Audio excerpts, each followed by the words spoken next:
দুপুর একটার খবর দিনভর নিয়ে আমি রুমেলা রয়েছি আপনাদের সঙ্গে। মেসি ইভেন্টের দিকে নজর রাখতেই হচ্ছে। সেদিন যে বিশৃঙ্খলা, তার তদন্ত, স্ক্যানারে মেসিকে ঘিরে থাকা অনেকেই ভিড়ের জেরে গ্যালারি থেকে দেখা যায়নি লিওনেল মেসিকে। পাস ছাড়াই যে আমরা ছবি আপনাদেরকে দেখাচ্ছি, যেখানে মেসিকে ঘিরেছিলেন কেউ কেউ, সেখানে পাস ছাড়াই ভিড় স্টেডিয়াম কর্মী, ফটোগ্রাফারদের প্রত্যেককে চিহ্নিত করে ফুটেজ জমা। স্পেশাল ইনভেস্টিগেশন টিমকে ফুটেজ জমা দিয়েছে বিধাননগর গোয়েন্দা শাখা। কার অনুমতিতে, প্রশ্নটা এটাই যে কার অনুমতিতে পাস ছাড়াই মাঠে জানবো। প্রতিনিধি ইরন রয় বর্মন রয়েছেন সঙ্গে। ইরন, স্পেশাল ইনভেস্টিগেশন টিমের কাছে এখনো পর্যন্ত কি কি তথ্য রয়েছে, কিভাবে তদন্ত এগোচ্ছে?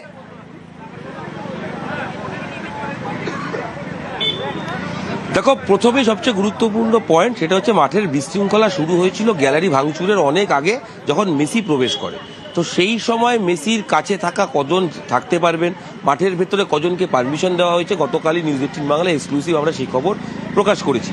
12 জন মেসির ক্লোজ থাকতে পারবেন। টোটাল 212 জনের কার্ড হয়েছে যারা মাঠের ভেতরে থাকবেন, কিন্তু কেউই অ্যাট এ টাইম সব জায়গায় চলে আসবেন না।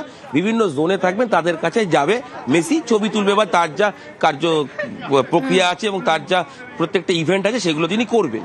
মেসি ঢোকার পরে দেখা যায় এসব কিচ্ছু মানা হয়নি, প্রচুর মানুষ চলে আসেন। সেখানে তার নিরাপত্তা রক্ষী যেরকম ছিলেন, স্থানীয় পুলিশ প্রশাসন তারাও, যারা গেটের ডিউটি করছিলেন তারাও ছবি তুলতে চলে যান। এছাড়াও যারা ফটোগ্রাফার মাঠের ভেতরে 27, সংখ্যাটা হচ্ছে 27 অফিসিয়ালি 27 জন ফটোগ্রাফারকে সংবাদ মাধ্যমের প্রিন্ট মিডিয়ার তাদেরকে অনুমতি দেওয়া হয়েছিল। তারাও প্রথমে একজন দুজন করে এগিয়ে যান, কারণ তাদের কাছে যে গার্ড ছিল সেটা খুব একটা তাকে বাধা দেওয়ার কিছু না, কারণ তারা খবরের স্বার্থে, ছবির স্বার্থে তারাও এগিয়ে যান। এছাড়াও প্রচুর ইউটিউবারকে দেখা যায়, তারা ইউটিউবার, তারা ব্লগিং করছেন। সম্ভবত সূত্রের খবর এই প্রমোশনের জন্য তাদেরকে ডাকা হয়েছিল উদ্যোক্তাদের পক্ষ থেকে। এছাড়াও অনেক ব্যক্তি ছিলেন, যেরকম ইভেন্ট ম্যানেজমেন্টে যিনি দায়িত্বে ছিলেন তিনি যেমন ছিলেন, তার পরিবারের হাজবেন্ড ছিলেন, তার সন্তানও ছিলেন।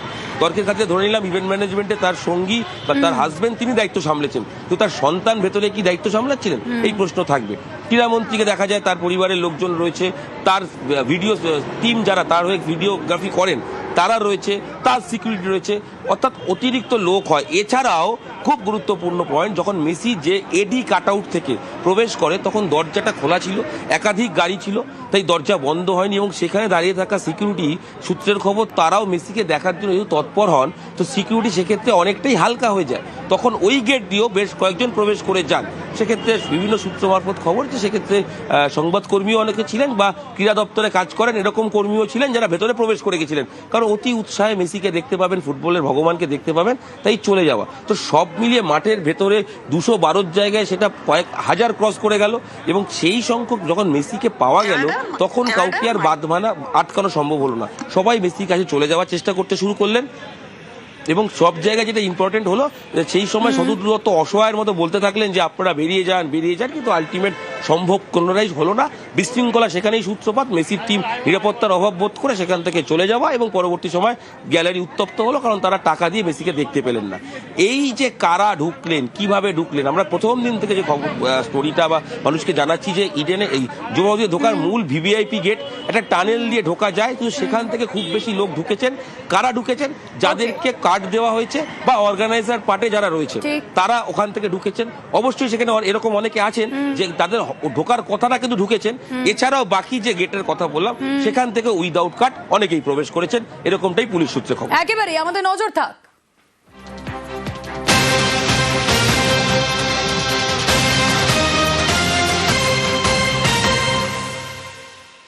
বিশৃঙ্খলা তদন্তে রাজ্যের স্পেশাল ইনভেস্টিগেশন টিম ফের স্টেডিয়ামে। সরেজমিনে সিটের খতিয়ে দেখা। তদন্ত কমিটির সুপারিশে গতকালই সিট রাজ্যের, কার গাফিলতি, আয়োজকদের গলদ কতটা খতিয়ে দেখতে ফের যুবভারতীতে 4 আইপিএস। কোন কোন বিষয়গুলো তারা নজরে আনছেন, কোন কোন বিষয়গুলো তারা খুঁটিয়ে দেখছেন জানবো। প্রতিনিধি অনুপ চক্রবর্তী রয়েছেন সঙ্গে। অনুপ,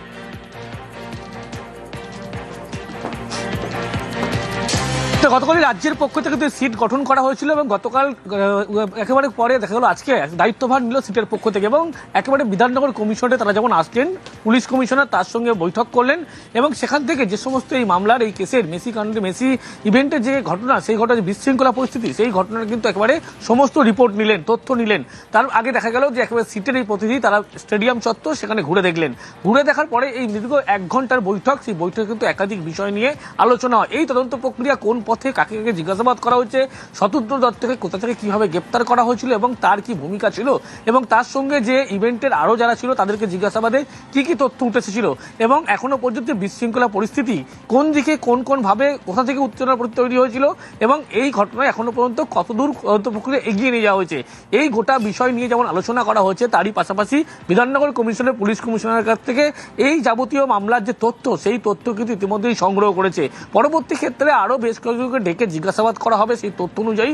অন্যদিকে সিটের যে 4 জন সদস্য সংখ্যা ছিল আইপিএস অফিসার, এবং এখানে কিন্তু আরও সদস্য সংখ্যা বাড়ানো হচ্ছে, 8 জনেরই সদস্য করা হচ্ছে বলে এমনটাই জানতে পারা যাচ্ছে। ইতিমধ্যেই সিটের পক্ষ থেকে রিকোয়েস্ট দেওয়া হয়েছে, কলকাতা পুলিশ এবং জেলা পুলিশ মিলিয়ে দক্ষ 4 অফিসারকে কিন্তু আরও নিযুক্ত করা হবে, এমনই তথ্য ইতিমধ্যেই উঠে আসছে।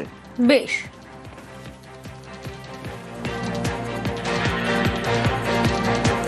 মেসি বিশৃঙ্খলায় গাফিলতির প্রমাণ আয়োজক, পুলিশ এবং ক্রীড়া দপ্তরের গাফিলতি খুঁজে পেয়েছে মুখ্যমন্ত্রীর নির্দেশে তৈরি হওয়া 3 সদস্যের তদন্ত কমিটি।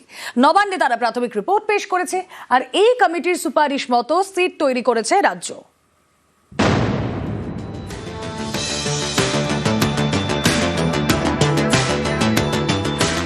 লিওনেল মেসি শনিবার তাকে নিয়ে যুব ভারতীতে মেগা ইভেন্ট, তাতে চূড়ান্ত বিশৃঙ্খলা।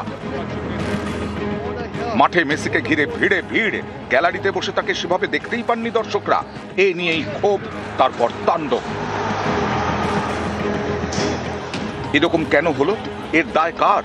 শনিবারই 3 সদস্যের তদন্ত কমিটি গঠন করে দেন মুখ্যমন্ত্রী মমতা বন্দ্যোপাধ্যায় নেতৃত্বে অবসরপ্রাপ্ত বিচারপতি অসীম রায়। সোমবার সেই তদন্ত কমিটি নবান্নে প্রাথমিক রিপোর্ট পেশ করে। সেখানে উদ্যোক্তা, পুলিশ এবং ক্রীড়া দফতর 3 পক্ষেরই গাফিলতি খুঁজে পেয়েছে তদন্ত কমিটি। তারা পুলিশ এবং ক্রীড়া দফতরের থেকে 24 ঘন্টার মধ্যে রিপোর্ট চেয়েছে। তদন্ত কমিটি জানতে চেয়েছে, মাঠে জলের বোতল কিভাবে ঢুকলো? তাহলে কি স্টেডিয়ামের গেটে পাহারায় খামতি ছিল? স্টেডিয়ামের পাহারার দায়িত্বে কারা ছিল? তাদের কি ভূমিকা ছিল? মাঠের ভেতরে কাদের ঢোকার অনুমতি ছিল? মাঠের ভেতরের অনুষ্ঠান নিয়ে কি পরিকল্পনা ছিল?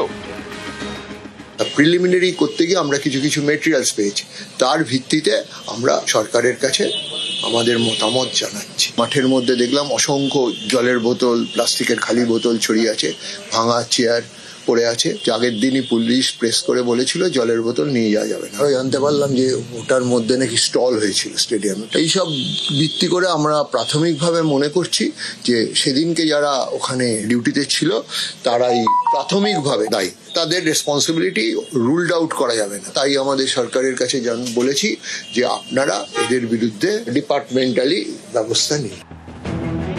শনিবার যুব ভারতীতে লিওনেল মেসির শো, তার আগে নানা সময় আয়োজক, পুলিশ, ক্রীড়া দফতর বৈঠক করে। ঠিক হয় মেসির কাছে যেতে পারবেন 12 জন ভিভিআইপি, তার বেশি নয়। এছাড়া বিভিন্ন কাজে মাঠের অন্য অংশে থাকবেন 212 জন। কিন্তু মেসি মাঠে ঢোকার পর বদলে যায় ছবি। মেসিকে ঘিরে ভিড় বাড়তে থাকে। যাদের মেসির কাছে ঘেঁষারও অনুমতি ছিল না, তারাই হামলে পড়েন। এতে তৈরি হয় চূড়ান্ত বিশৃঙ্খলা। মেসিকে ঘিরে ভিড়, ফলে স্টেডিয়াম থেকে এই ফুটবল আইকনকে দেখাই যায়নি, যার জেরে ক্ষোভ, তারপর তাণ্ডব। অনেকেরই প্রশ্ন, মাঠে এত লোক ঢুকলো কিভাবে? পুলিশ কি করছিল? ক্রীড়া দফতরের তো এই ধরনের অনুষ্ঠানের অভিজ্ঞতা থাকে, তারাই বা কি করলো? আর আয়োজকদের ভূমিকা নিয়েও নানা প্রশ্ন। এই 3 পক্ষেরই গাফিলতি খুঁজে পেয়েছে তদন্ত কমিটি। প্রাথমিক রিপোর্ট পেশ করেছে নবান্নে, সুপারিশ করেছে সিট গঠন করে তদন্ত করার। সেই মতো 4 সদস্যের বিশেষ তদন্তকারী দল গঠন করেছে রাজ্য। তাতে রয়েছেন পীযূষ পান্ডে, জাভেদ শামীম, সুপ্রতিম সরকার এবং মুরলীধর। যেহেতু এর মধ্যে বেশিরভাগ পুলিশিং এর ইনভেস্টিগেটিভ পার্ট আছে, সেই জন্য আমরা ইন্ডিপেন্ডেন্ট 4 জন 3 জন যতই গভর্নমেন্ট ঠিক করবে, সিনিয়র পুলিশ অফিসার্স কে দিয়ে একটা স্পেশাল ইনভেস্টিগেশন টিম থাকবে, যারা ওখানে ছিল, যাদের হওয়ার কথা নেই, কেন ওখানে ছিল, বা অন্য যে ব্যবস্থাপনার ক্ষেত্রে কি কি করা হয়েছিল, এর উপরে পুরো ডিটেইল ইনভেস্টিগেশন এসআইটি করবে। হাজার টাকার টিকিট কেটেও মেসিকে দেখা যায়নি। ক্ষুব্ধ দর্শকদের অনেকেরই দাবি, তাদের তাহলে টাকা ফেরত দেওয়া হোক। তদন্ত কমিটিও উদ্যোক্তাদের বলেছে টাকা ফেরত দিতে। নিউজ 18 বাংলা। যুব ভারতীতে বিক্ষোভ শুভেন্দু অধিকারীর, সেই ছবি আপনাদেরকে দেখাবো। বিধায়কদের নিয়ে যুব ভারতীতে পৌঁছে যান আজ বিরোধী দলনেতা। যুব ভারতী স্টেডিয়ামে সব গেট বন্ধ। যুব ভারতীতে মেসির প্রবেশ পথে শুভেন্দু। দর্শকদের টাকা ফেরত দিতে হবে, দর্শকদের টাকা ফেরত দিতে হবে।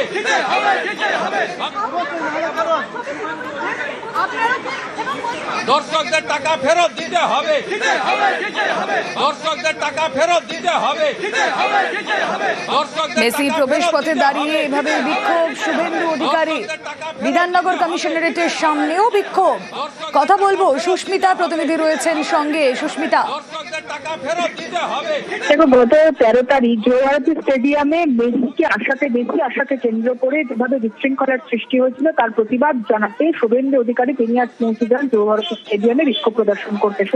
শুভেন্দু অধিকারীর সঙ্গে অশোক বিন্দা, চন্দনা বাউরি, নীলাদ্রি জানার মতো একাধিক বিধায়ক তারা এসে উপস্থিত হন। শুভেন্দু অধিকারী সহ বিজেপি বিধায়কদের দাবি ছিল যে অরূপ বিশ্বাস, সুজিত বসু এই গোটা যে উত্তেজনা বা বিশৃঙ্খলার ঘটনা তার জন্য দায়ী, তাদেরকে গ্রেফতার করতে হবে এবং তার পাশাপাশি জল কেন 20 টাকার জায়গায় 200 টাকায় বিক্রি হলো, বাইরে থেকে যখন জল অ্যালাউ করা হলো না ভিতরে, তাহলে ভিতরে কেন জল বিক্রির পারমিশন কে দিল, এই অনুমতির পিছনে কে রয়েছে, এটি পুরোপুরি দুর্নীতি চক্রান্ত, এই চক্রান্তের সঠিক তদন্ত করতে হবে এবং এই গোটা ঘটনার জানি আজ বিধাননগর কমিশনারেটের সামনেও বিক্ষোভ প্রদর্শন করেন এবং সল্টলেক স্টেডিয়ামে প্রথম তিনি ঢোকেন, কিন্তু সেখানে স্টেডিয়ামে ঢোকার প্রত্যেকটি গেট বন্ধ থাকায় মেসির প্রবেশ পথ, যে রাস্তা দিয়ে মেসি ঢুকেছিল স্টেডিয়ামে, সেইখানে দাঁড়িয়ে তিনি একেবারে উপর থেকে বন্ধ গেটের বাইরে থেকে বিক্ষোভ প্রদর্শন করেন। সেখানে প্ল্যাকার্ড হাতে বিক্ষোভ দেখান বিধায়কদের প্রতিনিধি দল এবং তারপর স্টেডিয়াম থেকে কার্যত মিছিল করে বিধায়কদের প্রতিনিধি দলের সঙ্গে রাজ্য বিধানসভার বিরোধী দলনেতা শুভেন্দু অধিকারী তিনি বিধাননগর কমিশনারেটের সামনে আসেন এবং সেখানেও বিক্ষোভ দেখায়।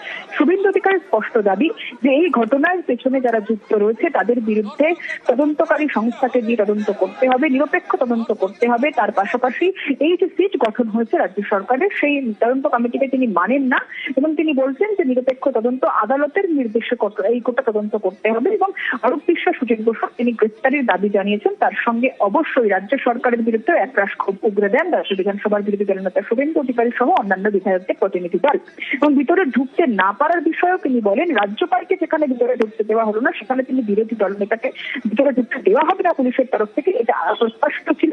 তা সত্ত্বেও তিনি আসেন এবং সেখানে তিনি বিক্ষোভ প্রদর্শন করেন, বিক্ষোভ দেখান। ওকে। রিটায়ার্ড জাস্টিসের নেতৃত্বে মমতা ব্যানার্জির মন গড়া কমিটি মানি না, সেই কারণেই কোর্টে গেছি। অ্যাক্টিং চিফ জাস্টিসের কাছে মামলা রয়েছে, চাই ইন্ডিপেন্ডেন্ট রাজ্য সরকারের প্রভাব মুক্ত। মূল অভিযোগ রাজ্য সরকারের বিরুদ্ধে, রাজ্য সরকারের অনেকগুলো উইংস এর বিরুদ্ধে, পুলিশের বিরুদ্ধে অভিযোগ।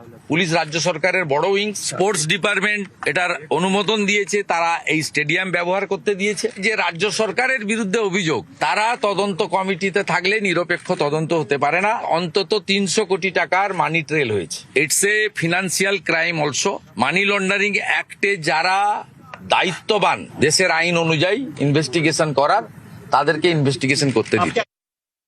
আরে ওনার যদি প্রতিবাদ জানানোর থাকে, ওনার তো বিধানসভা আছে, এটা তো আলিপুর চিড়িয়াখানা নয় যেখানে গিয়ে দেখতে হবে। এই ঘটনা ঘটেছে, সংবাদ মাধ্যমের ক্যামেরা সমস্ত জায়গায় ছিল। এই ঘটনায় যখন রাজ্য সরকার প্রম্পট অ্যাকশন নিয়েছে, শুভেন্দু অধিকারী বলতে পেরেছেন যখন মহাকুম্ভে 82 জন মানুষের মৃত্যু হয়েছিল, একজন নেতা মন্ত্রী পদত্যাগ তো দূরের কথা, নৈতিক দায়িত্ব নিয়েছিলেন। গুজরাট গণহত্যার পরে নরেন্দ্র মোদীকে রাজধর্ম পালন করতে বলেছিলেন দেশের প্রধানমন্ত্রী তখন অটল বিহারী বাজপেয়ী, মুখ্যমন্ত্রীকে বলেছিলেন রাজধর্ম পালন করতে। হিম্মত হয়েছিল রাজধর্ম পালন করার? দিল্লি স্টেশনে পদপিষ্ট হয়ে 17 জন মানুষের মৃত্যু হলো, হিম্মত হয়েছিল একজনের রেলমন্ত্রীর নৈতিক দায় নেওয়ার? ইস্তফা তো দূরের কথা। মমতা ব্যানার্জির সরকার এই জন্যই বাকিদের থেকে হাজার কদম এগিয়ে। বকেয়া আদায়ে ফের দিল্লিতে দরবার, কেন্দ্রীয় মন্ত্রীর কাছে 10 তৃণমূল সাংসদ, কেন্দ্রীয় জলশক্তি মন্ত্রীর কাছে বকেয়া দাবি। জল জীবন মিশনে বকেয়া 2,500 কোটি, অবিলম্বে বাংলার বকেয়া বরাদ্দ মেটানোর দাবি। কেন্দ্রীয় মন্ত্রীর কাছে 10 তৃণমূল সাংসদ, কেন্দ্রীয় জলশক্তি মন্ত্রীর কাছে বকেয়া দাবি। বকেয়া আদায়ে ফের দিল্লিতে দরবার।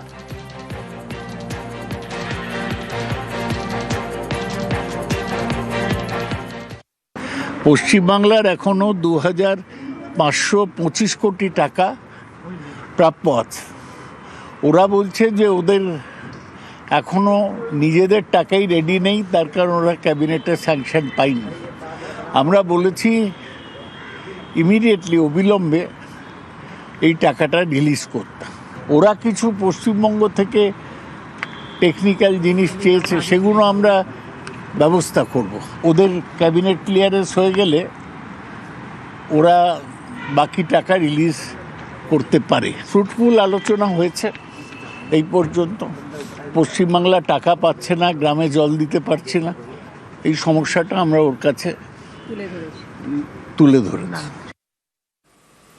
কাঁথের পুরপ্রধানকে শোকজ, পুরপ্রধান সুপ্রকাশ গিরিকে শোকজ নোটিশ পুর নগরোন্নয়ন দপ্তরের পুরো পরিচালনায় অনিয়মের অভিযোগে শোকজ, হোল্ডিং ট্যাক্সে অস্বাভাবিক বৃদ্ধির জন্য শোকজ। কথা বলবো, সুজিত ভৌমিক রয়েছেন সঙ্গে। সুজিত, দেখো রুমেলা, যেটা বলতে হবে প্রথমে যে কাঁথি পুরসভা কিন্তু তৃণমূল পরিচালিত, এবং তৃণমূল পরিচালিত পুরসভার চেয়ারম্যান পদে রয়েছেন তিনি হলেন অখিল গিরির পুত্র সুপ্রকাশ গিরি। তার কাজ নিয়েই কিন্তু রীতিমতো বলা যায় যে সরকারি দপ্তর থেকে একেবারে শোকজ নোটিশ ধরানো হলো, এবং 7 দিনের মধ্যে উত্তর দিতে বলা হয়েছে চেয়ারম্যানকে, যেখানে কিনা পৌর নাগরিকদের উপর যথেচ্ছ ট্যাক্স চাপানো, নাগরিকদের সঙ্গে দুর্ব্যবহার, পরিষেবা দিতে ব্যর্থ, এবং এরকম নানা অভিযোগ তুলে একেবারে নোটিশ দেওয়া হয়েছে পৌর প্রধান সুপ্রকাশ গিরিকে। এবং শোকজের যে নোটিশ ধরানো হয়েছে সেটা পশ্চিমবঙ্গ সরকারের নগর উন্নয়ন ও পৌর বিষয়ক দপ্তরের বেলা নোটিশ হাতে পাওয়ার পর আগামী 7 দিনের মধ্যে পৌর প্রধানকে জবাব দেওয়ার নির্দেশ দেওয়া হয়েছে। গোটা বিষয়টি নিয়ে কিন্তু তৃণমূলের তরফে যেটা জানানো হয়েছে যে মুখ্যমন্ত্রী মমতা বন্দ্যোপাধ্যায় দল মত নির্বিশেষেই যে দুর্নীতির প্রশ্নে কোনো কম্প্রোমাইজ করেন না, তারই এটা নমুনা। বিজেপি কটাক্ষ করছে, কিন্তু সব মিলিয়ে কাঁথি শহর শুভেন্দুর পাড়ায়, বিরোধী দলনেতা শুভেন্দু অধিকারীর পাড়ায় কিন্তু দেখা গেল কাঁথি পুরসভা নিয়ে একটা চিঠি, সেই চিঠিকে ঘিরে রুমেলা শোকজ চিঠিকে ঘিরে কিন্তু শুরু হয়ে গেছে যথেষ্টই হইচই। বেশ।